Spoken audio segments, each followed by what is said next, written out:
안녕하십니까. 연세대학교의 유광수입니다. 이번 시간에는 고전 읽기를 통한 자기 성찰 글쓰기의 방법과 실제에 대해서 말씀드리도록 하겠습니다.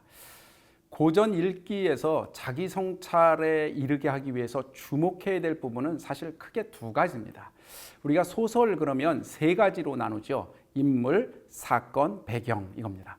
근데 사실은 배경에서 자기 성찰에 이르는 거는 굉장히 어렵기 때문에 배경은 아니고, 우리가 주목한다면 인물 아니면 사건, 인물 아니면 상황이 될 겁니다. 그런데 인물과 사건 중에서 인물은요, 큰 노력 없이도 찾기가 쉽습니다. 소설을 읽을 때 우리는 주인공, 등장인물 위주로 읽을 수밖에 없습니다. 그리고 우리가 사람이기 때문에 학습자가 특별히 신경 쓰지 않아도 인물에 몰입하는 것이 문학 작품의 본질상 더 일반적입니다. 그러니까 사건인 상황에 몰입한다면, 예를 들면 심청이가 인당수에 떨어진다라는 그 사건에 몰입해서 물론 자기 성찰에 이르게 할 수도 있습니다. 그런데 이럴 경우는 학습자 개인의 경우와 굉장히 상황이 유사할 경우에는 더할 나위 없이 너무나 핍절하게 이해가 되는 장점이 있어요. 더 몰입이 효과적일 수 있습니다. 그런데 문제는 두 가지인데요. 그런 상황이 문학적 결과 때문에 집착할 우려도 있습니다. 무슨 얘기냐면요, 심청이처럼 너무 괴로워서 현실에서 도피하고 싶은 마음이 있는 사람이 있는데, 심청이가 인당수에 떨어졌다라는 것에 대해서 너무 깊이 생각하면 그도 별로 좋지 않은 선택을 할 가능성이 높아지는 거죠. 사실 저희는 그래서 심청전은 쉽고 편안하고 평이한 작품이지만 자기 성찰 글쓰기에서는 가급적 지양했으면 좋겠는 작품이라고 저는 생각합니다. 자, 아무튼 첫 번째는요, 이렇게 작품이 가지고 있는 상황에 집착할 우려가 있기 때문에 제대로 된 성찰보다는 결과에 따라갈 가능성이 있어서 조금 좋지 않고요. 두 번째는 그런 상황이 아주 관계없는 사람들이 대부분이거든요. 그러다 보면 어떤 사건이나 상황에 몰입하는 것이 생각보다 쉽지 않습니다. 정리하면요, 인물, 사건, 배경 중에서 우리가 고전 읽기에서 가장 주목해야 될 것은 사실은 인물이라고 할 수 있습니다. 그래서 그것이 훨씬 더 효과적이라고 할 수 있습니다. 그러면 인물에 주목해서 어떻게 할 것이냐, 어떻게 그럼 고전 읽기를 통한 자기 성찰 글쓰기의 방법을 할 것이냐 해서 저는 크게 세 가지 유형으로 나누어 봤습니다. 첫 번째는 토론형이고요, 두 번째는 자료 독서형이고요, 세 번째는 사색형입니다. 우선 첫 번째 토론형에 대해서 말씀드리겠습니다. 토론형은요, 학습자들의 자발성이 조금 낮은 경우에 채택해 볼 수 있습니다. 다시 말하면 고전 읽기를 통한 자기 성찰 글쓰기의 방법이지 않습니까? 근데 고전 읽기가 싫어, 고전 읽고 싶지 않아, 왜 이렇게 귀찮은 걸 시켜? 라고 생각하는 경우도 있을 수 있거든요. 그러니까 학습자들이 굳이 읽고 싶지 않고 고전하면 머리가 아파, 이럴 수 있습니다. 이렇게 자발성이 낮은 경우에 토론형을 채택해 보는 것이 괜찮을 수 있습니다. 또 두 번째는 실제로 읽고는 싶은데 고전을 읽기 자체에, 리터러시 능력의 자체에 조금 문제가 있거나 이런저런 기타 사정으로 고전 텍스트를 제대로 읽어내지 못하는 경우도 있을 수 있습니다. 이럴 때는 어떻게 하냐면 토론형을 채택해 보시는 것이 좋습니다. 토론형의 활동은 개인이 같이 하고요, 당연히 조별로도 같이 합니다. 제일 중요한 것은 고전 읽기를 통한 자기 성찰 글쓰기를 쓰는 건, 자기 성찰은 자기 혼자 해야 되는 것입니다. 다른 사람과 같이 하는 것이 아닙니다. 다른 사람과 같이 하는 것이 도움이 될 수는 있지만 결국 궁극적으로는 자기 자신이 하셔야 되는 겁니다. 순서는 이렇게 하시면 되겠습니다. 가장 먼저 첫 번째, 개개인이 혼자서 작품을 읽게 하시면 됩니다. 저는 세 개의 작품을 정했는데요, 홍길동전, 춘향전, 흥부전입니다. 이 작품 중에서 작품을 읽게 하는 겁니다. 이때 홍길동전을 읽어라 라고 하나를 정하시면, 홍길동전도 아시는 분들은 아시겠지만 여러 개의 판본들이 있습니다. 이때 어떤 판본이든지 상관없어요. 우리가 고전을 연구하는 게 아니니까 번역된 걸 당연히 읽으시면 되고요, 어느 출판사냐 상관없이, 다만 너무 짧게 다이제스트로 된 그림책 같은 경우만 아닌 경우라면 어떤 것이든지 다 읽어도 상관없습니다. 즉 가장 먼저 중요한 건 학생들이 작품을 읽게 하셔야 됩니다. 두 번째, 그 읽으면서 두 번째 스텝으로는 스스로 작품 속에서 등장하는 인물들을 그냥 산술적으로 많이 찾아보게 하시는 겁니다. 분석하는 거 아니고요, 고민하는 거 아니고요, 그건 뒤에서 하는 겁니다. 일단 작품을 한번 읽어라 해서 한번 읽습니다. 그 다음에는 작품 속에 등장하는 사람 있지, 그 사람들을 좀 찾아봐. 그래서 최대한 많이 찾아보게 하는 겁니다. 이때 혼자서 하게 하려면 한 사람당 최소한 5명 이상은 찾아보라고 하면 됩니다. 홍길동전 그러면 5명 이상 찾기가 쉽지 않을 수 있고요. 춘향전 그럼 역시 쉽지 않을 수 있습니다. 5명 이상을 꼭 찾으라고 하는 데고요. 그게 아니고 만약에 수업 시간에 같이 하신다고 그러면 여러 사람들이 다 각자 읽고 왔지 않습니까? 자, 너희들이 알고 있는 인물 최대한 얘기해봐. 그럴 때 얘기가 막 산발적으로 나올 수 있죠. 그러면 칠판에 적으시던지 사람들이 모두 볼 수 있도록 이름을 막 적으시는 겁니다. 그러다 보면 이게 브레인스토밍처럼 여러 사람들이 점점점 많이 나올 수 있습니다. 우리가 생각하는 사람보다 훨씬 더 많이 나올 수 있습니다. 자, 그래서 그 인물들을 최대한 많이 찾는 게 중요한 건데 어떻게 하는 거냐? 춘향전 같으면 누가 있나요? 춘향이 있죠. 변학도도 있고요. 이몽룡도 있죠. 월매도 있고요. 향단이, 방자도 있고요. 몇 가지 있는데 또 누가 있겠어? 자, 이게 중요한 겁니다. 더 많은 사람들을 찾아보게 하는 게 진짜 중요합니다. 포졸도 있죠. 포졸이 어디 있는데? 작품 속에 있습니다. 이름이 없어서 그렇죠. 심부름 보내는 심부름꾼도 있고요. 동네 사람도 있고요. 춘향이를 놀리려고 옥에 와서 약 올리는 사람도 있고요. 거기에 눈 못 보는 소경도 와가지고 소경 점치는 사람도 있고요. 온갖 사람들이 있습니다. 그 사람들도 다 한 명 한 명 동등한 인물로서 찾아내면 됩니다. 그 인물에 주목할 거냐 주목하지 않을 거냐는 다른 얘기입니다. 홍길동전도 보면요. 홍길동도 있고요. 아버지 홍판서도 있고요. 홍판서의 부인도 있고요. 홍길동의 엄마도 있고요. 또 홍판서가 먼저 낳은 장자 형도 있고요. 시기했던 곡산모 초란도 있고요. 자객도 있고요. 포도대장도 있고 임금도 있고 활빈당 졸개들도 있고요. 마을 사람들도 있고요. 율도국 사람도 있고요. 율도국 왕도 있고 굉장히 많습니다. 생각해보니까 인물이 뭐가 많아 라고 하지만 이렇게 말씀드리는 건 이렇게 많은 사람들을 많이 찾아보게 하는 게 중요합니다. 왜냐하면 그 인물들 각각 중에서 내가 주목할 사람들에게 몰입하게 하는 거니까요. 흥부전도 생각해 봅시다. 흥부전은 춘향전, 홍길동전보다 그렇게 많지 않을 것 같지만 여기도 꽤 많습니다. 흥부가 있죠. 놀부도 있고요. 또 놀부 처 있죠. 흥부의 처도 있고요. 흥부의 자식들 있죠. 흥부의 자식들도 그냥 퉁칠 게 아니라 첫째 자식도 있고요. 막내도 있겠죠. 첫째와 막내는 생각이 다르지 않겠습니까? 아버지가 좀 짜증스러울 수도 있겠죠. 괜찮다고 할 사람도 있겠죠. 어떻든 동네 사람도 있고요. 사또도 있고요. 인물 그러니까 사람만 생각하는데 제비도 있습니다. 제비도 중요하죠. 제비. 박에서 퉁 해가지고 나온 온갖 사람들이 있습니다. 읽어보면 박에서 박을 팡 탔을 때 나온 사람들이 너무너무 많습니다. 그 사람들 각각 하나하나씩을 최대한 찾는 겁니다. 뭐 그 사람들에서 설명하기 아닌 거죠. 이 작업에서 중요한 건 바로 이 두 번째입니다. 사람을 많이 찾게 해보는 겁니다. 세 번째로는 토론형이니까요. 조별로 토론을 하게 해야 됩니다. 조는 몇 명이 좋은가에 대한 연구가 예전에 돼 있었습니다. 미국에서의 그 논문도 있는데요. 가장 좋은 조는 사실 4명입니다. 가장 이 무임승차가 적고요. 자기가 주체적으로 끼어들기 좋고요. 적당한 거리에서 잠시 쉴 수도 있고 이게 해서 4명이 가장 좋게 되어 있습니다. 그러나 어쨌든 경우에 따라서 하시는데 절대로 6명 이상 하시는 건 그렇게 좋은 선택은 아니신 것 같습니다. 이렇게 조별로 앉아서 그들에게 토론하는데 토론은 뭘 하는 거냐면 인물 중심으로 하는 거죠. 몇 개를 제시해 줄 수 있습니다.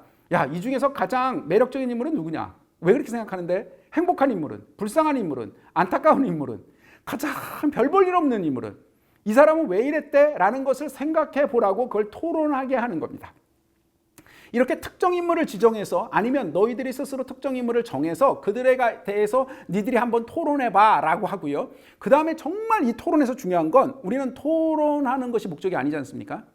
토론의 결과를 조원들 한 명이 써내게 해서는 안 되고요. 각자 모든 조원들이 알아서 적어서 제출하게 하셔야 됩니다. 중요한 건요.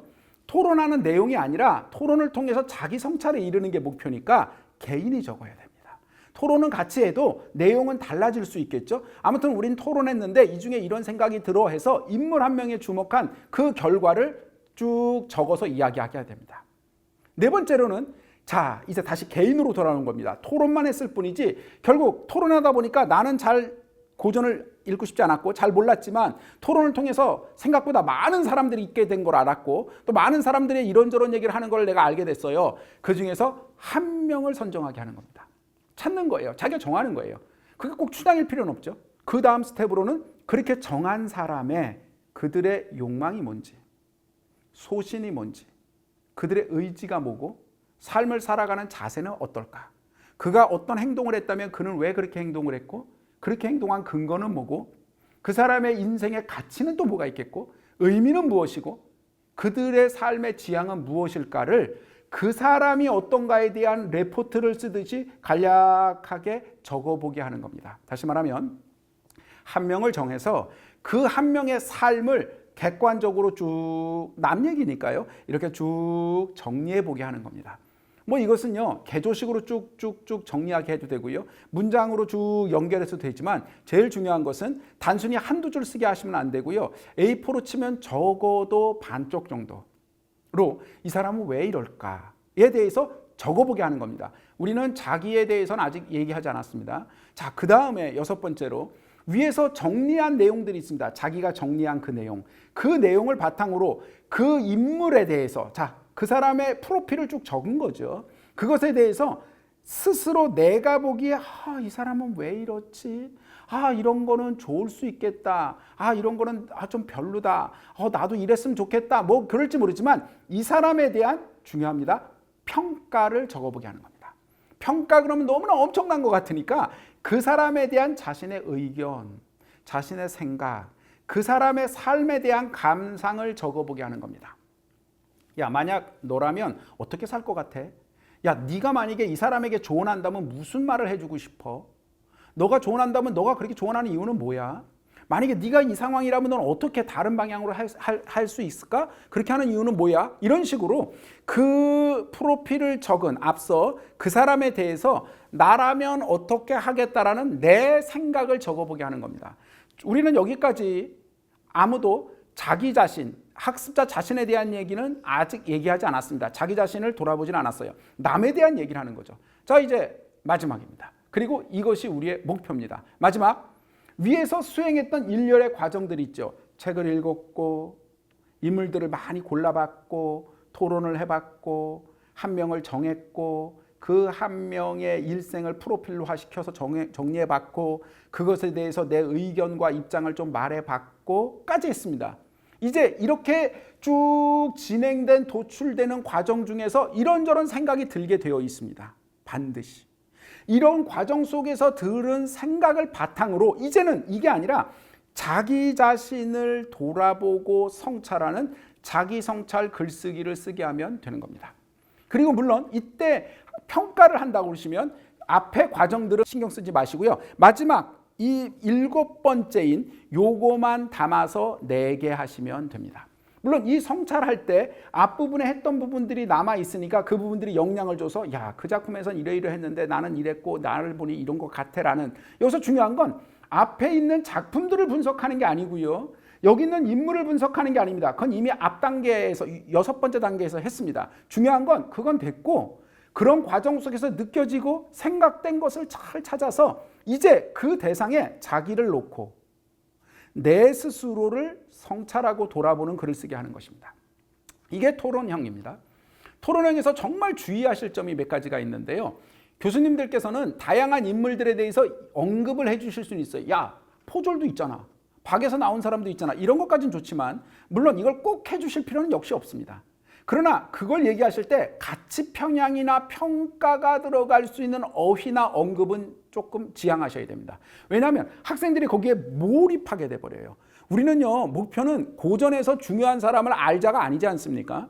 학생 스스로 자기를 돌아보게 하도록 우리가 생각해가는 과정을 하는 거잖아요. 그러니까 교수님들께서는 여기에 정말 어떤 텐션을 두시면 안 돼요. 강조점을 두시면 안 되고 최대한 평이하게 다양한 것을 제시하실 수 있도록 하시는 게 제일 좋습니다. 그래서 인간다움이란 무엇인지 본질적으로는 이해해야 돼 이런 말씀은 가급적 하시지 마시고요.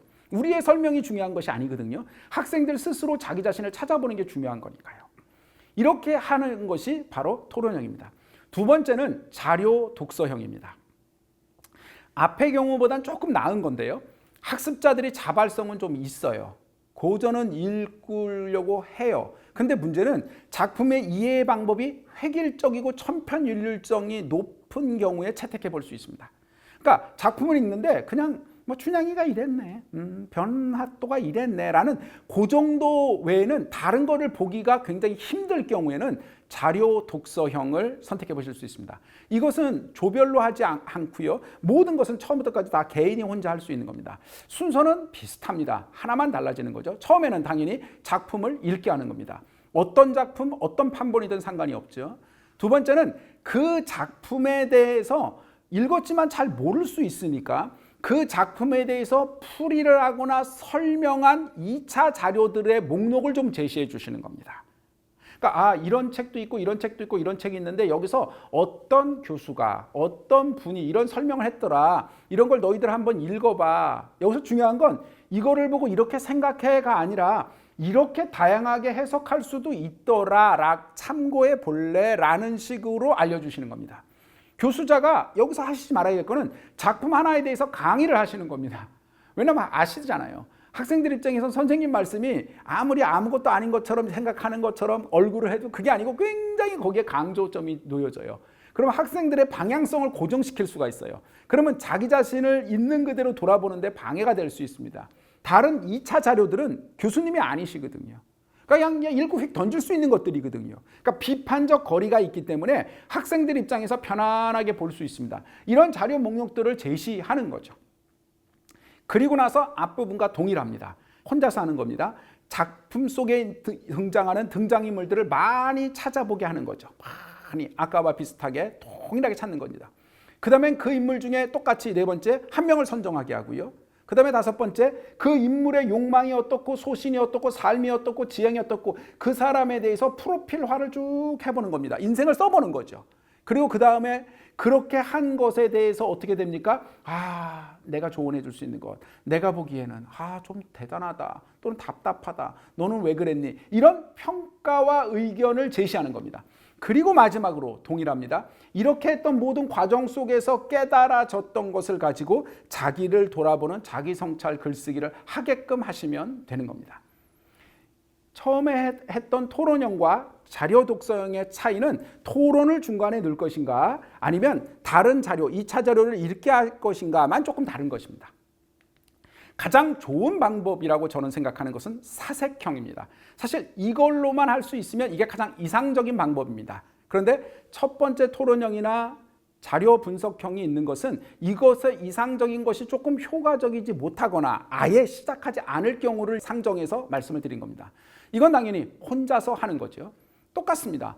개인이 알아서 작품을 읽고요. 두 번째, 그 인물들을 많이 찾아보게 하고요. 세 번째, 인물 중에 한 명을 선정하고요. 네 번째, 그 인물들의 인생을 그대로 프로필화해 보는 겁니다. 그리고 다섯 번째, 그 인물에 대해서 의견, 감상, 내 생각, 평가를 쓰는 거고요.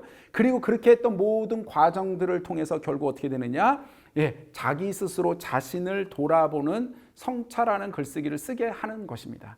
사색형은 그러니까 앞에는 토론이 끼어 들어가고요. 첫 번째 거에는 두 번째는 자료를 읽는 게 끼어 들어가니까 7단계지만 사색형은 6번의 단계가 됩니다. 단계가 몇 번이냐가 중요한 게 아니라 맨 마지막에 했던 것만을 제출하게 하시고요.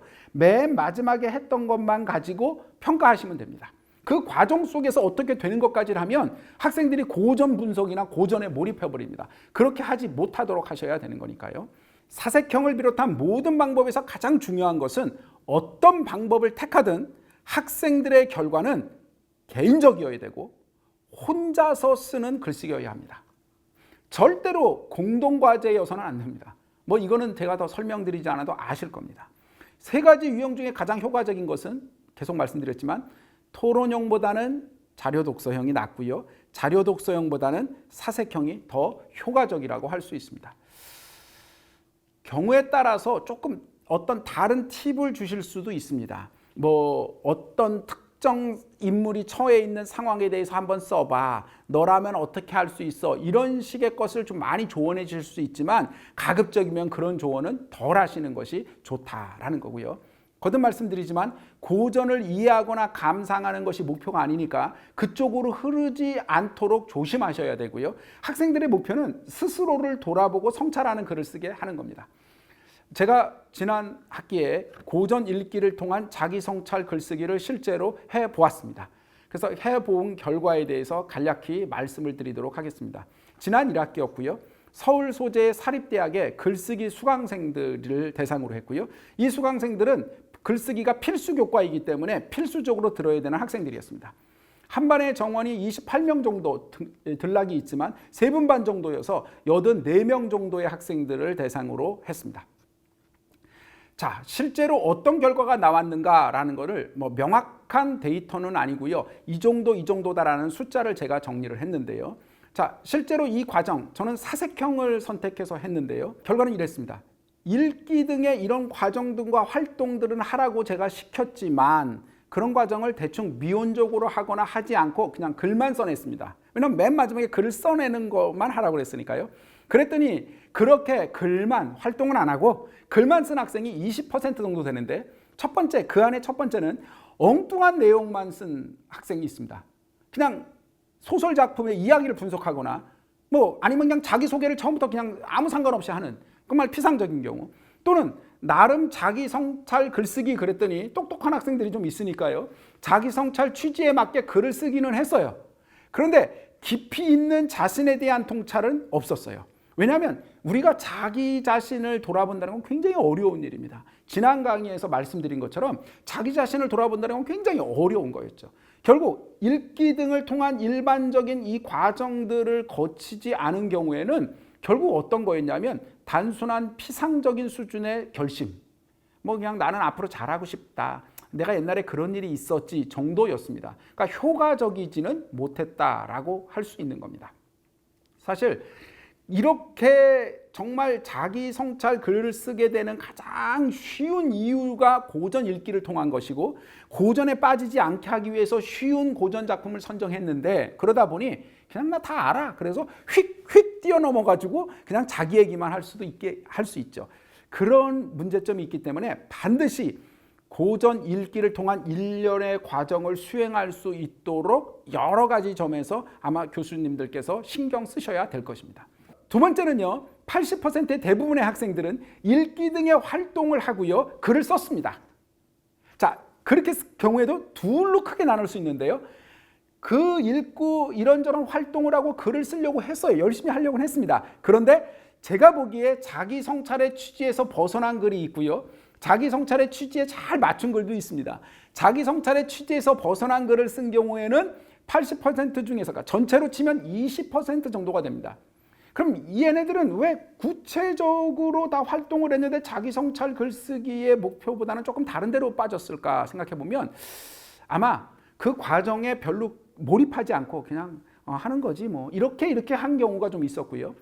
때로는 이게 더 심한 경우라고 생각하는데 자기 방어 기제가 발동하는 경우가 있습니다.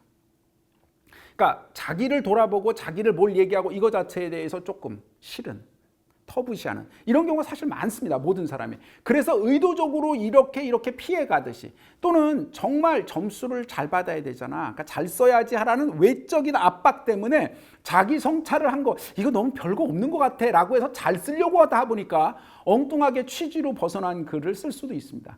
그러나 사실은 대부분의 학생들은 자기 성찰 취지에 맞게 글을 썼습니다. 근데 자기 성찰 취지에 맞게 글을 쓴 경우에, 제가 고전문학 연구자다 보니까 작품 속에 있는 핵심을 잘 분석하고 대부분 잘 자기에게 적용한 경우도 있지만, 고전을 제가 보기에는 엉뚱하게 분석했지만 자신에게 잘 적용한 경우도 있습니다. 예를 들면 춘향전에 춘향이와 월매 분석한 학생이 있었어요. 춘향이와 월매인데 월매는 춘향이에게 수청을 강요했다. 그래가지고 정말 엄마에게 어떻게 엄마로서 이럴 수 있느냐라고 하면서 자기 얘기, 우리 어머니는 내가 정말 사랑하는 남자친구가 있는데 그 남자친구의 학벌이 좋지 않다고 어머니 아버지 모두 다 싫어한다. 그래서 지금 1년 2년째 지금 너무나 힘들게 지내고 있다.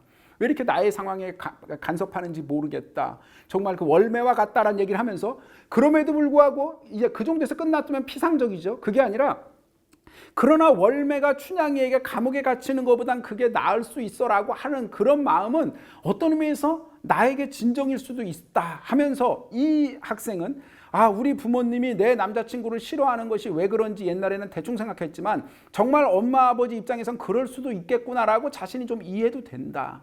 그러나 나는 앞으로 이 남자친구의 정말 진심, 학벌이나 외적인 게 중요한 게 아니라 나는 이것을 정말 잘할 수 있어요. 나랑 정말 행복하게 살 수 있어요를 부모님께 잘 설득하고 이해하도록 하겠다. 뭐 이런 식의 취지의 글들을 쭉 쓴 학생이 있었습니다. 사실은 정확히 보면 월매와 춘향의 관계를 제대로 잘 분석했느냐 못했느냐는 판단이 좀 다를 수 있습니다. 그러나 우리의 목표, 고전의 이해가 아닙니다. 고전 읽기를 통해서 자기 성찰하는 글을 쓴 거죠. 자기 성찰을 한 글로서는 너무나 훌륭합니다. 교수님들께서도 보실 때 고전의 원칙엔 좀 벗어난 거 아니야? 이런 판단을 하실 필요가 없으십니다. 정말 거기에 있는 이야기를 가지고 자기 성찰의 깊이에 도달했는가만 보시면 되는 것이죠. 원래 문학이라는 게 다양성이 있고 중층성이 있기 때문에 말씀드린 것처럼 인간 본연의 다양한 다기성들을 다 담고 있기 때문에 의미가 있는 거죠. 제대로 이해 못한 것 같다 하더라도 사실은 아무 상관없습니다. 왜냐하면 우리는 자기 성찰 글을 쓰는 게 목표니까요. 이번에 진행했던 모든 것을 제 자신이 스스로 평가를 해보면요. 전반적으로 글쓰기의 표현력은 사실 조금 부족했고요. 조금 어려운 점도 있고 이상한 점도 있었지만 문맥에 안 맞게 튀는 경우도 있었지만 자기 성찰을 한다는 점에서는 다들 나름 진지했습니다. 그런 의미에서 굉장히 효과적이었다고 저는 생각을 합니다. 대부분의 학습자들은요, 더더욱 고전을 읽고 이렇게 해봐 이렇게 해봐를 구체적으로 단계를 주었을 때 나름 유익하게 생각하면서 즐겁게 여겼습니다. 왜냐하면 쉬운 고전들이었고요. 이렇게 할 수도 있네 라는 생각들을 했기 때문이었던 거죠. 몇몇 의도적으로 사실은 회피적으로 벗어나는 경우가 당연히 있었고요. 남을 분석하고 고전을 분석한다는 냉철한 사고 속에 자기 자신을 감추고 숨어버리거나 타자의 시선 속에 자신을 감춰버리거나 전혀 엉뚱한 얘기만 하는 것으로 피해가는 회피의 방법들도 사실은 있는데 이렇게 회피하는 것도 긍정적으로 크게 보면 자기를 성찰해야 된다라는 객관적인 사실과 자기 자신이 그것을 싫어해서 피했다는 것 자체가 남는다는 것은 자기 성찰을 하려고 하는 것이 되게 중요하다는, 그리고 나도 해보려고 했지만 나는 그렇게 하고 싶지는 않다라는 것을 남긴 것만으로도 굉장히 긍정적이었다고 저는 생각을 합니다. 근데 물론 저는 이 강좌가 성공적으로 자기 성찰 글쓰기를 하기 위해서 시도했던 몇 가지 주안점이 있습니다. 자기소개 글쓰기를 맨 처음에 제가 쓰게 했습니다. 여러 개 글 중에 학기 초에 그냥 자기를 소개하는 글을 쓰게 했어요. 그러니까 이거는 뭐 별다른 거 그냥 너 자신을 잘 소개해봐 라는 몇 가지 팁을 주고 했고요. 이런저런 소개 글을 썼습니다. 그런데 나중에 똑같이 자기 성찰 글쓰기라는 걸 쓰게 했어요. 그러니까 자기소개 글을 썼는데 자기 성찰 글쓰기는 또 뭐야 라고 학생들이 이야기하지만 이름도 다르고요. 벌써 두 개가 다르다는 것을 같이 제시하니까 나에 대해서 외적인 뭔가 피상적인 것을 말하는 것과는 다른 무엇인가 나를 돌아보는 뭐가 있어야 된다라는 것으로 무언의 압력이 작용하게 될 가능성이 있었고요. 그게 효과적이었습니다. 그러니까 다시 말하면 자기소개 글쓰기를 처음에 하지 않았다면 여기에 그냥 자기소개하는 정도의 이야기에 피상적인 거로 끝날 가능성이 높았을 텐데 저는 맨 처음에 이걸 했기 때문에 똑같은 걸 또 쓰겠다 이런 학생은 사실 거의 없거든요. 그리고 교수님이 이걸 또 시켰네. 그리고 과정은 이렇게 복잡하게 했네. 해보니까 이런 거네. 이 여기서 자꾸 지향하고 있는 게 이거구나 라는 그런 명확한 메시지가 학생들에게 주어졌던 겁니다. 두 번째는요. 수업 시간에 쓰게 하지 않았습니다. 수업 시간에 쓰게 하면 시간을 줘도 압박을 받게 되고요. 또는 갑자기 그 순간 생각한 거 외에는 벗어나지 못하게 돼서 이 프로세스는 같이 하게 했지만 과제로 써서 제출하게 했습니다. 그러니까 시간의 압박에서 벗어나서 여유 있게 사색할 수 있게 되고요. 또 필요하다면 이런저런 다양한 자료들을 보고 더 보면서 고민하면서 자기 자신에 집중하게 하는 효과가 있었습니다.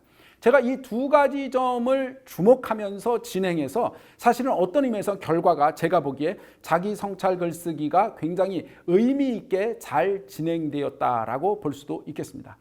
여러 교수님들께서도 오랫동안 강의를 하셨고 저보다 강의 선배이시기도 하고 남다른 노하우가 많이 있으시니까 제가 제시한 세 가지 방법 중에서 기본이 되는 것부터 생각하셔서 하시면서 좀 더 발전적으로 더 다양한 거를 만들어서 하신다면 정말 자기를 성찰할 수 있는 학생들, 자기를 성찰할 수 있는 현대인이 스스로 많이 나올 수 있도록 하는 그런 글쓰기가 될 수 있다고 생각을 합니다.